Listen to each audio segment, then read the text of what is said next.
யாரை ஏமாத்துறீங்க? உங்களுக்குள்ள இன்னும் அந்த லவ் இருக்குடா. அதுக்கு எவிடன்ஸ் தான் பெங்களூர்ல நடந்த அந்த சம்பவம். அதனால நான் சொல்றது கொஞ்சம் டேய், ஏதோ பேசி என்ன பிரெயின் வாஷ் பண்ணாத. நாங்க 2 பேரும் சட்டப்படி டிவோர்ஸ் வாங்கியாச்சு. எல்லாம் முடிஞ்சிருச்சு. நீங்க வேணா சட்டப்படி பிரிஞ்சிருக்கலாம். ஆனா நீ இன்னும் மனசளவுல ராஜை நினைச்சிட்டு தான் இருக்க.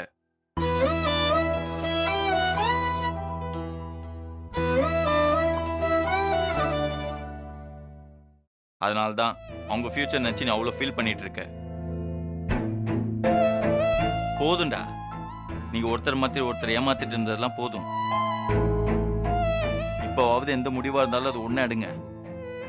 இல்லடா, அதெல்லாம் சரியா வராது. ஏற்கனவே என்னால அவளுக்கு நடக்கிற இந்த கல்யாணம் நின்று போச்சேன்னு குற்ற உணர்ச்சியில் இருக்கேன். இப்போ போய் நான் எது பேசினாலும் நான் பரிதாபத்தில் பேசுறேன்னு ராஜி என்னை தப்பா தாண்டா புரிஞ்சுப்பா. நான் அவளுக்கு வேணாண்டா. அது அவங்க சொல்லிட்டு மச்சான். பார், இது உனக்கு கிடைச்சிருக்க லாஸ்ட் சான்ஸ். இப்போ நீ பழைய டைலாக் பேசிட்டு டைம் வேஸ்ட் பண்ணிட்டு இருந்த, அப்புறம் கமல் வந்த மாதிரி ரஜினி விக்ரம்னு வரிசையா வருவாங்க. நீ என்ன சொன்னாலும் நான் என் முடிவை மாத்திக்கிறதா இல்ல. அதான் ஏன்? என்னடா சொல்ற? அவன் என்னை லவ் பண்ண ஆரம்பிச்சதுல இருந்து எங்களுக்குள்ள எவ்வளவு சண்டை, எத்தனை பிரச்சனை. ராஜி என் கூட இருந்த ஒவ்வொரு நாளுமே வெறும் கஷ்டத்தை மட்டும்தான் நான் அனுபவிச்சிருக்கா. திரும்பவும் நான் வாழ்க்கையில பிரச்சனை இருக்க விரும்பலடா. நாங்க 2 பேரும் சேரக்கூடாதுன்றது விதி. அதுபடி தாண்டா எல்லாம் நடக்கும். நாங்க தனித்தனியா இருக்கிறது தான் நல்லது. ஆமாண்டா, விதிப்படி தான் நடக்க போகுது. நீ சொன்ன மாதிரி காத்திராஜ் பிரிஞ்சு இல்ல, சேர்ந்து. இங்க பார், இது வரைக்கும் நடந்த எல்லா விஷயத்தையும் நீ கொஞ்சம் ரீவன் பண்ணி பாடுறா. காத்திராஜ் லவ்ல ஆரம்பிச்ச அந்த கதை டைவர்ஸ்க்கு அப்புறம் கதை முடிஞ்சு போச்சுன்னு தான் எல்லாரும் நினைச்சிருப்பாங்க. ஆனா இந்த பெங்களூர் ட்ரிப்பு கதையில ஒரு ட்விஸ்டா வந்திருக்குன்னா எதுக்கு? உங்க லவ் ஸ்டோரி இன்னும் கண்டினியூ ஆக போகுதுன்னு அர்த்தம். It's not a end, it's just a beginning. மச்சான், கோர்ட்டு சொல்லிருச்சு, அவங்க தாலியை கழட்டிட்டாங்க. அப்படி இப்படின்னு சென்டிமெண்ட்டா யோசிக்காம ஒரு நல்ல முடிவாயிடுறா. நான் ஷார்ட்டா சொல்லவா? எது நடந்ததோ அது நன்றாகவே நடந்தது. உனக்கும் ராஜிக்கும் பெங்களூர்ல நடந்தது. எது நடக்கிறதோ அதுவும் நன்றாகவே நடக்கிறது. கல்யாணம் நின்று உங்களுக்குள்ள நடக்கிற இந்த சண்டை, எது நடக்க போகிறதோ அதுவும் நன்றாகவே நடக்கும். காத்திராஜி சேருவாங்களா மாட்டாங்களான்ற இந்த வாரம் கிளைமேக்ஸ். மச்சான் போடா, போய் பேசு. பேசுனா என்னடா பேசுறது? அவனை இப்ப என்ன சொன்னாலும் புரிஞ்சுக்கிற சிச்சுவேஷன்ல இல்ல. வேணும்னா மீசை கிட்ட, அதான் ராஜி அப்பா கிட்ட பேசுனா. அதெல்லாம் வேணாண்டா. என்னாலதான் ராஜி கல்யாணம் நினைச்சுன்னு தெரிஞ்சாலே அவர் நொந்துருவாரா. வேணாம். அதெல்லாம் ஒண்ணும் இல்லடா. பிடிக்காத கல்யாணத்தை பண்ணிக்கிட்டு பிரச்சனையோட வாழ்ற எத்தனையோ பேர் பல வருஷத்துக்கு அப்புறம் எல்லாத்தையும் மாத்திக்கிட்டு ஒன்னா சேர்ந்து சந்தோஷமா வாழ்றது இல்லையா? அப்படிதான்டா இதுவும். டேய், பிராக்டிக்கலா திங்க் பண்ற. இது செட் ஆகாது. ஏன் செட் ஆகாது? நீ ராஜிக்கு அப்படின்னா குடும்பம் பண்ண, ஊர்ல இருக்கிறவங்களை கம்பேர் பண்ணா நீ எவ்வளவு சூப்பர்ரா. உனக்கு புரியலடா. நான் இப்ப எதை பண்ணாலும் ராஜி கூட தவறான நினைப்போட தான் பழகிறேன்னு தப்பா நினைப்பாடா. எல்லாத்துக்கும் நீயே ஒரு ரீசனை வச்சுக்காத. முதல்ல அவங்க கிட்ட போய் பேசு. யார் என்ன சொல்லுவாங்களா நினைக்காதடா. எல்லாம் நல்லதாவே நடக்கும்.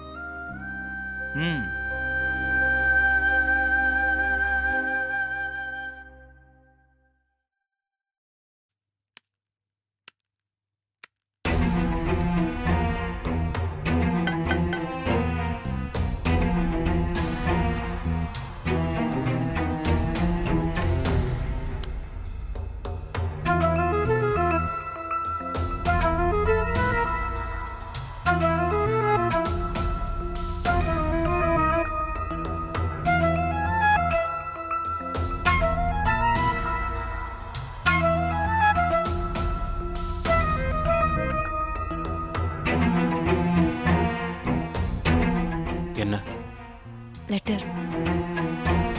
என்ன லெட்டர்?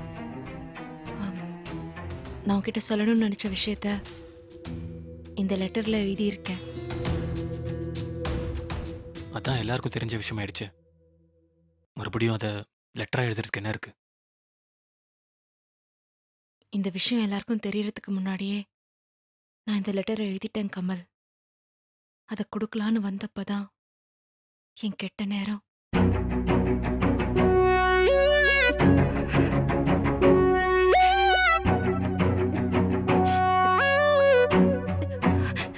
சத்தியமா உன்கிட்ட நான் எதையும் மறைக்கணும்னு நினைக்கவே இல்லை. என்கிட்ட காரணத்தை மட்டும் கேட்காதன்னு நான் சொன்னதுக்கு காரணம், இந்த விஷயத்த உன்கிட்ட எப்படி சொல்றதுன்னு எனக்கு தெரியல. அதனாலதான். ஆனா என் மேல அவ்வளவு நம்பிக்கை வச்சிருந்த உன்கிட்ட நடந்த விஷயத்த மறைக்க என் மனசாட்சி எனக்கு இடம் தரல. என் குற்ற உணர்ச்சி என்ன ஒரு மாதிரி நிம்மதி இல்லாம பண்ணிடுச்சு. அதான் உன் முகத்தை பார்த்து சொல்றதுக்கு எனக்கு தைரியம் இல்லைனாலும் நீ கேட்ட காரணத்தை ஒரு லெட்டரா எழுதி உன்கிட்ட கொடுத்துலான்னு முடிவு பண்ண. நீ என்ன கோவமா திட்டினப்ப கூட இந்த லெட்டர் என் கையில தான் இருந்துச்சு. இப்படி ஒரு லெட்டரை உன்கிட்ட கொடுக்க போறேன்னு நான் கார்த்திக் கிட்ட கூட சொன்னேன். அவன் இதால என் வாழ்க்கையை பாதிக்கும்னு சொன்னான். எனக்கு அதை பத்தி கவலை இல்லை. சொல்லணும்னு நினைச்சத இதுக்கு மேலே என்னால சொல்லாம இருக்க முடியாது. இதுல இருக்கு கமல் நீ கேட்ட காரணம். எதனால நான் இந்த கல்யாணம் வேணான்னு சொன்னேன், எதுக்காக அதை உன்கிட்ட சொல்ல முடியாதுன்னு சொன்னேன்னு எல்லாத்தையும் இந்த லெட்டர்ல முழுசா எழுதி வச்சிருக்கேன். சத்தியமா இது நடந்த தப்புக்கு நான் கேட்கிற பாவ மன்னிப்பு கிடையாது. ஏன்னா இதை உன்னால மன்னிக்க முடியாது. நீ மட்டும் இல்ல, யாருமே இதை மன்னிக்க மாட்டாங்க. அதை எதிர்பார்க்கிற தகுதியும் எனக்கு இல்ல. ஆனா சொல்லணும்னு நினைச்சு நான் எழுதி வச்ச லெட்டரை உன்கிட்ட கொடுக்காமலே போயிட்டா நிஜமாவே நான் உன்கிட்ட மறைச்சிட்டு தான் ஆயிடும்.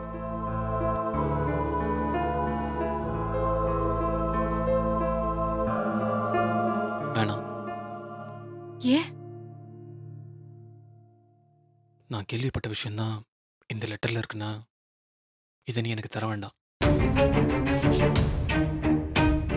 இல்ல கமல், எப்படி இந்த மாதிரி ஆச்சுன்னு சூழ்நிலை சொல்லி தப்பிக்கிறதுக்காக நான் இந்த லெட்டரை உன்கிட்ட தரல. ஒரு விஷயம் என்னன்னு தெரிஞ்ச பிறகு அதை இன்னும் டீட்டெயிலா தெரிஞ்சுக்கோன்னு சொன்னா அதுல என்ன அர்த்தம் இருக்குன்னு எனக்கு புரியல.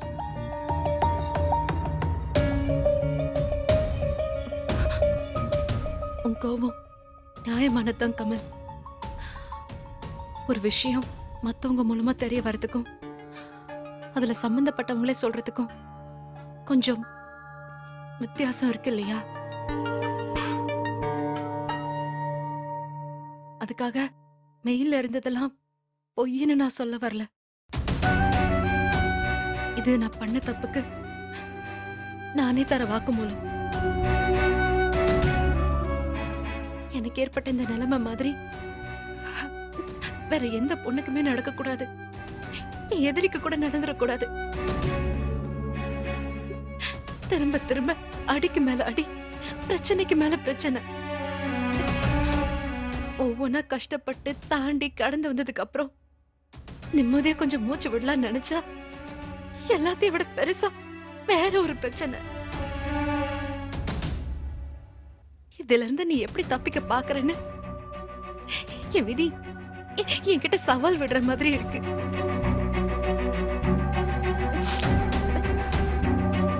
போதும் இந்த நரக வேதனை. செஞ்ச தப்புக்கு தண்டனை அனுபவிக்கிறத விட இது ரொம்ப கொடுமையா இருக்கு. தப்ப தெரிஞ்சு செஞ்சாலும் தெரியாம செஞ்சாலும் அது எந்த சூழ்நிலையில நடந்திருந்தாலும் அதோட பாதிப்பு ஒண்ணுதான்.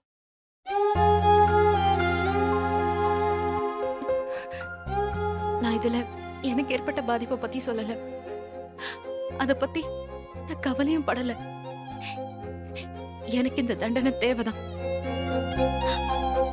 ஆனா உனக்கு இவ்வளவு பெரிய வேதனையை கொடுத்துட்டேன்னு நினைக்கிறப்பதான் ரொம்ப கஷ்டமா இருக்கு.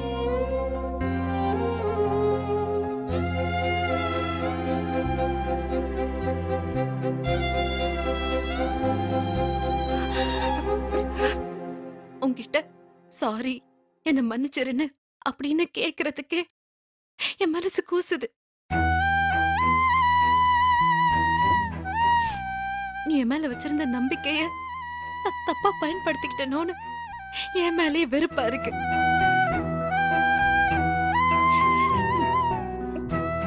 நீ உயர்வா நினைச்ச அளவுக்கு நான் நடந்துக்க முடியாம போனது என்னோட துரதிர்ஷ்டம். ஆனா எதை சொல்லியும் எது மேலையும் நான் பழி போட விரும்பல. தெரிஞ்சு நடந்தாலும் தெரியாம நடந்தாலும் தப்பு தப்பு தானே.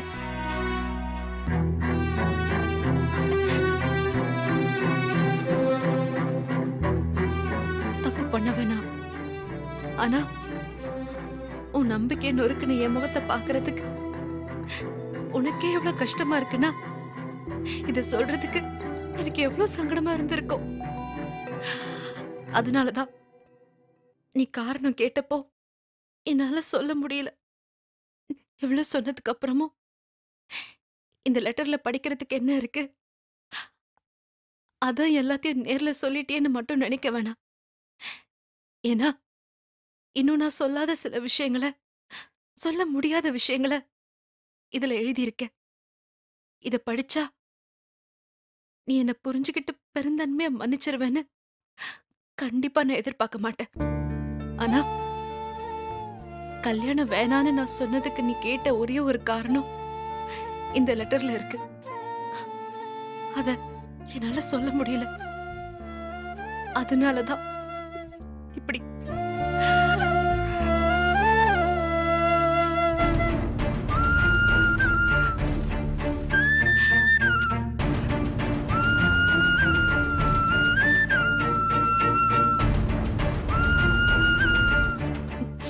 இத நீ படிப்பியோ இல்ல படிக்காமலே குப்பை தொட்டியில போடுவியோ இல்ல படிச்சுட்டு கிழிச்சு போடுவியோ,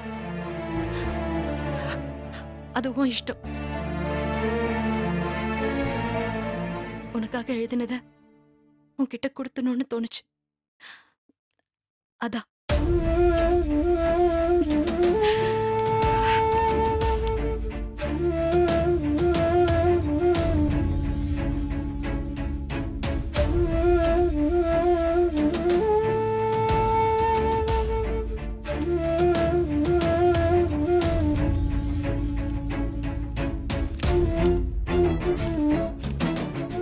கமலுக்கு, என்ன உயிருக்கு உயிர காதலிச்ச உன்ன இப்படி ஒரு விஷயத்த சொல்லி கஷ்டப்படுத்துவேன்னு சத்தியமா நான் நினைச்சு கூட பார்க்கல. கமல், இத்தனை வருஷத்துக்கு அப்புறம் வாழ்க்கையில எனக்காக கிடைச்ச பொக்கிஷம் நீ. நான் ஆசைப்பட்டு தேடி போன வாழ்க்கை சரியா அமையாதப்போ நான் நினைச்சு கூட பார்க்காத சந்தோஷமான வாழ்க்கைய எனக்கு தரத்துக்காக என்னை தேடி வந்தவன் நீ. நானும் என்னென்னவோ கனவுகளோட தான் பெங்களூருக்கு போனேன். ஆனா அந்த ஒரே ஒரு நாள் என் வாழ்க்கையோட ஒட்டுமொத்த சந்தோஷத்தையும் சீரழிக்க போகுதுன்னு எனக்கு தெரியாது. பெங்களூர்ல இருந்து திரும்பி வரப்போ பாசு நானும் ஜோடியா தான் வருவோன்னு அசிங்கமா என்கிட்ட சேலஞ்ச் பண்ணிட்டு போனா. அது நடக்கலங்கிற கோவத்துல தான் இந்த மாதிரி ஒரு அசிங்கத்தை பண்ணிட்டான்னு நினைக்கிறேன்.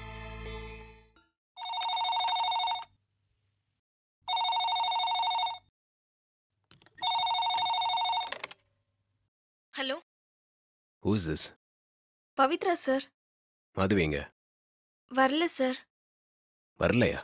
ஏன்? சரி, ஓகே, விடு. ஏதாவது வேலை இருக்கா சார்? நான் வேணா. இல்ல, வேணாம். It's okay. Okay sir.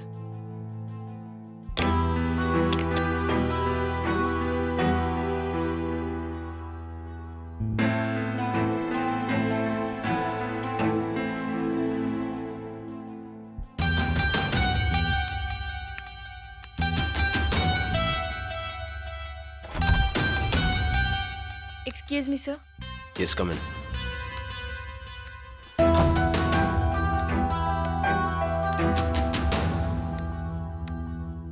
சொல்லு பவித்ரா. வேலை எதுனா இருந்தால் நானே கூப்பிட்றேன். இப்போ ஒன்றும் இல்லை, நீ போ. இல்ல சார், நான் அதுக்கு வரல.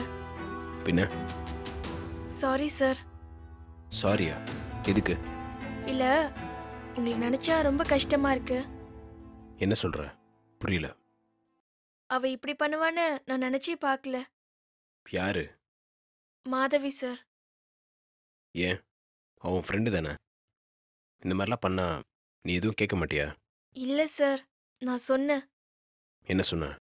ஆரம்பத்துல இருந்தே அவ பண்றதெல்லாம் ரொம்ப தப்புன்னு சொன்னேன். நான் எவ்வளவோ அட்வைஸ் பண்ணியும் அவ எதுவுமே கேட்கல சார். உங்களுக்கும் மேடத்துக்கும் கோர்ட்ல டிவோர்ஸ் கேஸ் போயிட்டு இருந்தப்பவே அவ ஒரு மாதிரி தப்பா தான் சார் பேசிட்டு இருப்பா. புரியல. ஆரம்பத்துல இருந்தே அவ சரியில்லை சார். நீங்களும் மேடமும் எப்ப பிரிவீங்கன்னே காத்துட்டு இருந்தா. பெங்களூர்ல இருந்து திரும்பி வரப்போ பாசு நானும் ஜோடியா தான் வருவோன்னு அசிங்கமா என்கிட்ட சேலஞ்ச் பண்ணிட்டு போனா.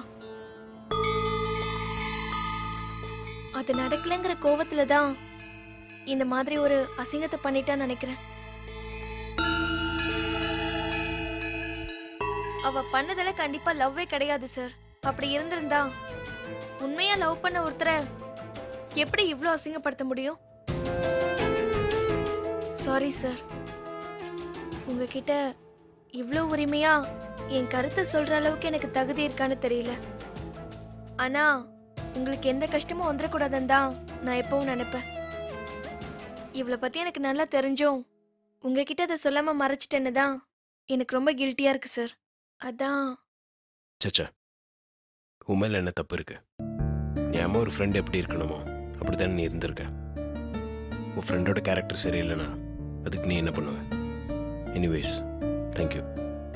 எதுக்கு சார்? என்னை பற்றி இவ்வளோ அக்கறையாக நினச்சதுக்கு, இதை பற்றி வந்து பேசினதுக்கு. ஐயோ என்ன சார், இது உங்ககிட்ட முதலே சொல்லாம போயிட்டேன்னு நானே ரொம்ப ஃபீல் பண்ணிட்டு இருந்தேன்.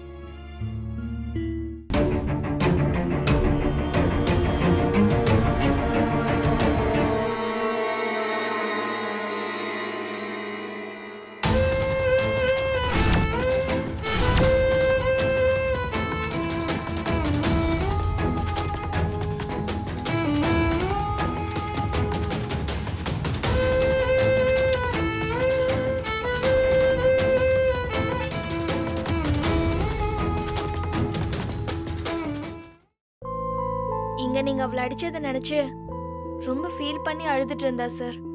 இப்பயாச்சும் புரிஞ்சுக்கோ. பாஸ் ரொம்ப பெருந்தன்மையா இதோட விட்டுட்டாரு. இனிமேயாவது கொஞ்சம் ஒழுங்காரு. இனிமே இப்படிலாம் பண்ணாதான்னு சொன்னேன். ஆனா இதை சும்மா விட போறதில்ல. என்ன அசிங்கப்படுத்திட்டாரு. அவர் மானத்தை எப்படி வாங்குறேன் பாருன்னு சவால் விடுற மாதிரி பேசினா. ஆனா இவ்ளோ கேவலமான ஒரு காரியத்தை பண்ணுவான்னு சத்தியமா நான் நினைச்சு கூட பார்க்கல சார். விடு பவித்ரா, முடிஞ்ச அளவுக்கு அவளை நீ மாற்ற ட்ரை பண்ணியிருக்க. அதுக்கு மேலே என்ன பண்ண முடியும்? அவள் அப்படிதான். நான் அவளை திட்டா அதுக்கே அவள் திருந்தல. எப்போ நான் அவளை வேலையை விட்டு தூக்கியிருப்பேன். ஆனால் இந்த ஒரு விஷயத்தை தவிர நிஜமாவே அவள் டேலண்டடான பொண்ணு. அதான் அவளை விட்டு வச்சிருந்தேன். பட் எனக்கு இது பெரிய ஷாக் தான். எனக்கே ரொம்ப கஷ்டமா இருக்கு சார். உங்களுக்கு எப்படி இருக்குன்னு எனக்கு நல்லா புரியுது. காலையில வந்ததுல இருந்தே நீங்க ஒரு மாதிரி அப்செட்டா இருந்தீங்க. அதான் நடந்ததை சொல்லி உங்ககிட்ட சாரி கேட்டுட்டு போலான்னு வந்தேன். சச்சா, நீ எதுக்கு சம்மந்தமே இல்லாமல் சாரி கேட்குற? நீ போ பவித்ரா, எனக்காகலாம் யோசிச்சு குழப்பிக்காத. நீ போய் வேலையில் கான்சென்ட்ரேட் பண்ண. முடியல சார். ஏன்? எல்லாரும் ஆஃபீஸ்ல இப்போ இத பத்தி தான் பேசிட்டு இருக்காங்க.